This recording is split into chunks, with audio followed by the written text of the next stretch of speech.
ఇక చెంచలమ్మ వాళ్ళ కుటుంబం అంతా కారులో వస్తూ ఉంటారు. ఈలోపే ధర్మయ్య ఆ శబ్దం విని బయటికైతే పరుగున వస్తూ ఉంటాడు. ఇక చెంచలమ్మ తన కుటుంబం అంతా కలిసి అన్ని పిండి వంటలు తెచ్చిన సారె తీసుకొని లోనికి వస్తూ ఉండగానే ధర్మయ్య అయితే అలా బయటికి వచ్చి చూస్తూ ఉంటాడు. నమస్కారం చంటి బాగున్నా చంటిని మందలిస్తాడు. అమ్మగారు అయ్యగారు బాగున్నారా అనగానే అన్నయ్య బాగున్నారా అని చెంచలమ్మ పలకరిస్తూ ఉంటుంది. అలా ప్రేమగా అందరూ పలకరించుకుంటూ ఉండగానే సింధురని చూడగానే తన ధర్మయ్య ఒక్కసారిగా అమ్మ సింధు అని చెప్పేసి అక్కడే ఆగిపోతూ ఉంటాడు. సింధూర అన్న మాటలు నాకు కొంచెం సమయం కావాలి అని తీర్పు దగ్గర అన్న మాటలు గుర్తు చేసుకుంటాడు. సింధూర కూడా వాళ్ళ తల్లిదండ్రులు గుళ్ళో విషం తాగబోతూ ఉంటే ఆపిన విషయాన్ని గుర్తు చేసుకుంటూ ఉంటుంది. ధర్మయ్య మాత్రం నోట్లో మాట నోట్లోనే ఆపేసి మౌనంగా ఆగిపోతాడు.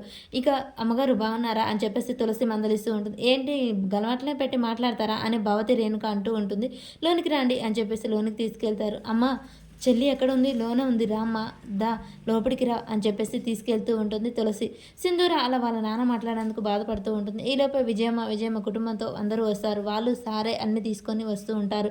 విజయమ్మ లోనికి వెళ్తూ ఉంటుంది. రేపటి ఎపిసోడ్లో ఏం జరుగుతుందో తెలుసుకుందాం. ఇక తెచ్చిన వస్తువులన్నీ అక్కడ పెట్టి ఇక చెంచలమ్మ భర్త అయితే అమ్మాయిని కూర్చోబెట్టి ఆశీర్వదించి అక్షంతలు వేస్తూ ఉంటారు.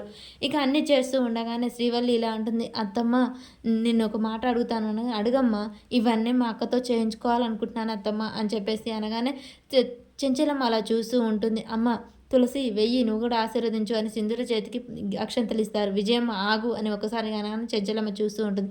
ఏంటి తులసి నువ్వు చేసే పని ఎక్కడైనా ఒక వితంతువు ఇవన్నీ చేస్తుందా? అలాంటప్పుడు ఈ ముత్తైదువులని అందరిని ఎందుకు పిలిచావు?